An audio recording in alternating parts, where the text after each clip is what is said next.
Nazdárek, vítejte u českého let's play hry Dear Esther.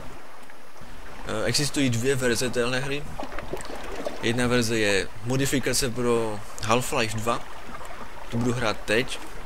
A další verze je komerčně vydaná hra, která vychází z tohohle módu. Je to tak jakoby interaktivní film. A jinak vás musím předem varovat, že abyste si tu hru dobře, pořádně užili, tak budete potřebovat kvalitní znalost angličtiny, protože tam nejsou anglické ani české titulky a je to docela komplikovaná angličtina. Takže to můžeme začít.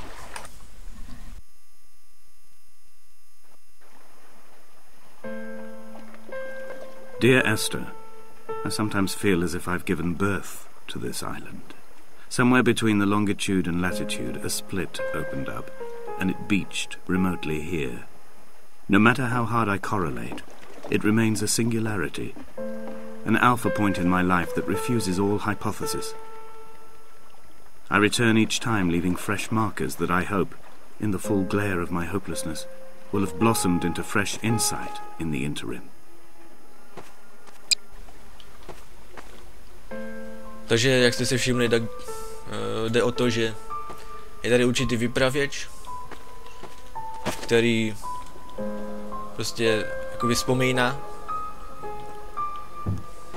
nebo jakoby myslí nahlas, nebo něco.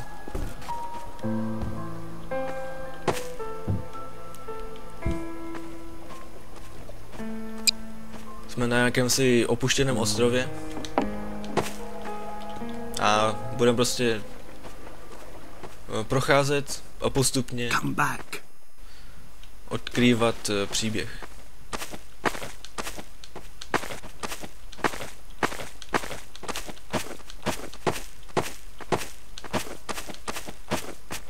Donnelly reported the legend of the hermit, a holy man who sought solitude in its most pure form. Allegedly, he rode here from the mainland in a boat without a bottom, so all the creatures of the sea could rise at night to converse with him. How disappointed he must have been with their chatter. Perhaps now, when all that haunts the ocean is the rubbish dumped from the tankers, he'd find more peace. They say he threw his arms wide in a valley on the south side, and the cliff opened up to provide him shelter. They say he died of fever 116 years later. The shepherds left gifts for him at the mouth of the cave, but Donnelly records they never claimed to have seen him. I have visited the cave and I have left my gifts, but like them, I appear to be an unworthy subject of his solitude.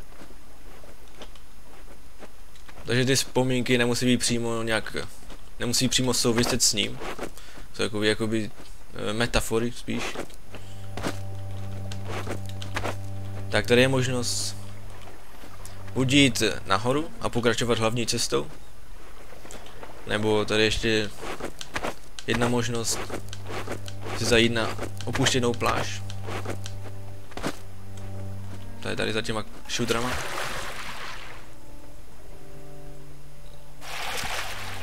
Tady jinak prostě jednotlivé vzpomínky se spouštějí tím, že se projde, dostanete na určité místo.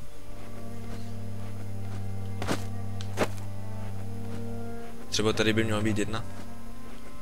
Dear Esther, I found myself to be as featureless as this ocean, as shallow and unoccupied as this bay, a listless wreck without identification.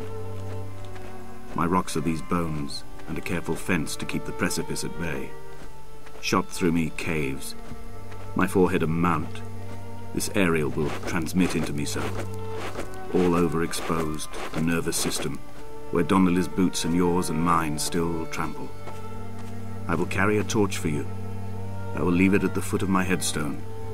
You will need it for the tunnels that carry me under. Tak mohl bych pokračovat i sem, ale tady už žádný příběh není. A ve skutečnosti by mě to ta hra by mě začala varovat, že se mám vrátit.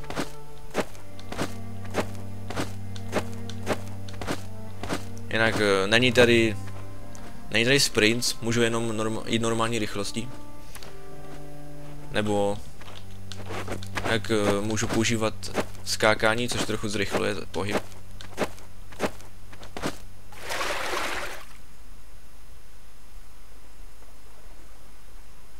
Jak tady o té pláži moc lidí neví. Když se podíváte na nějaké ty let's playe nebo videa z téhle hry, tak většinou na tu pláž nikdo nejde.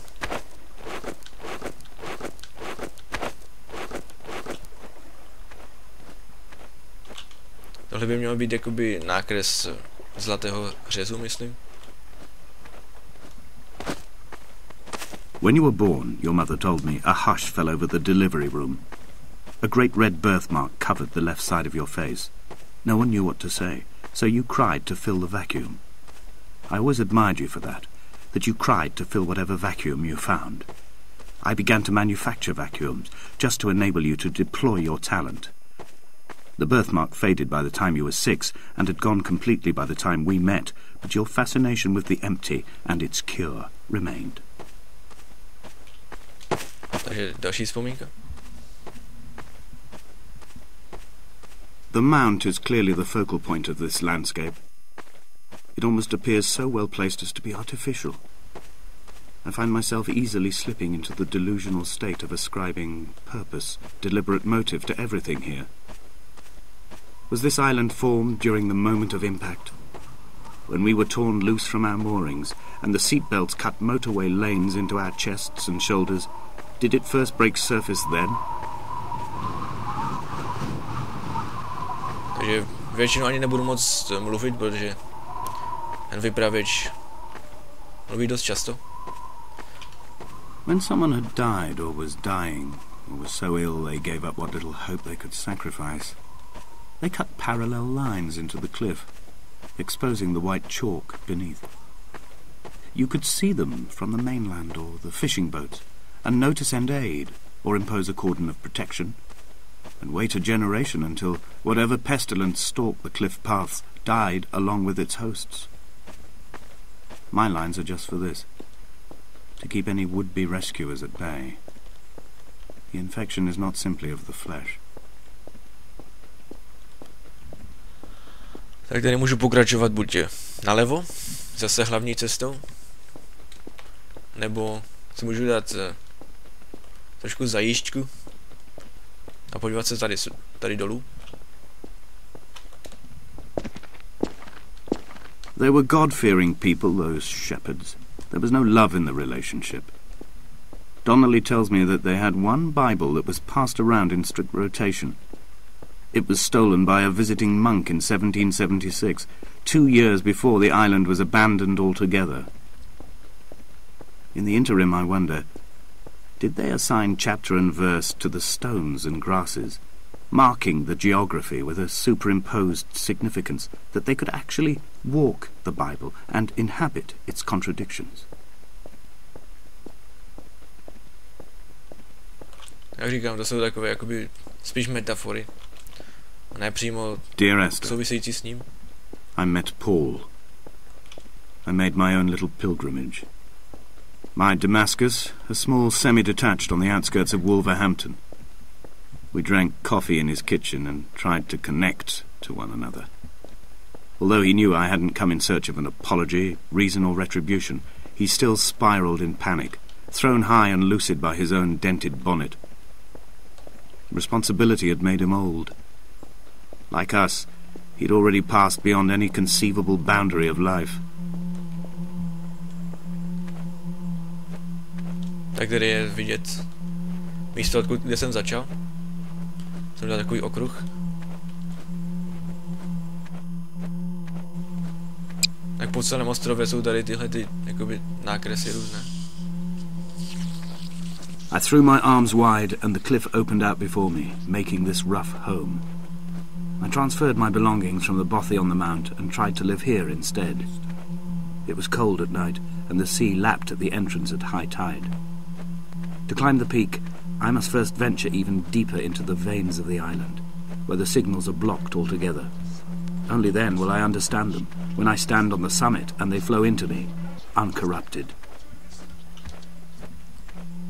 Takže hlavní postava slyší různé hlasy takové zvuky podivné.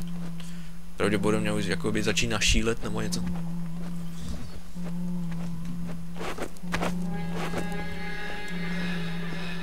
Jinak původně ten dubbing byl hodně jako tichý, co musel ručně upravit všechny ty, no většinu těch nahrávek. Že například teď, kdyby něco začal říkat, tak by to bylo přehlušený tou hudbou. A nebylo by vůbec rozumět.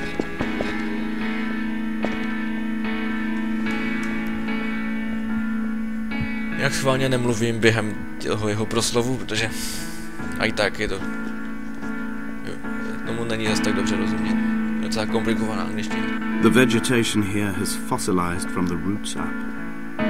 To think they once grazed animals here, the remnants of occupation being evidence to that. It is all sick to death. The water is too polluted for the fish. The sky is too thin for the birds, and the soil is cut with the bones of hermits and shepherds. I've heard it said that human ashes make great fertilizer, that we could sow a forest from all that is left of your hips and ribcage, with enough left over to thicken the air and repopulate the bay.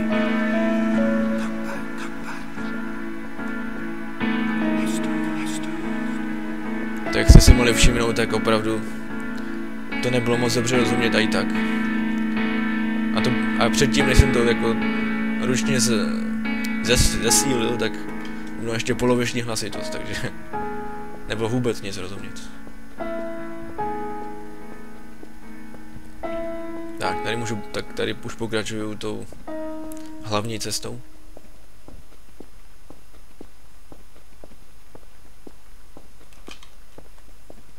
Tady měla začít další mapa.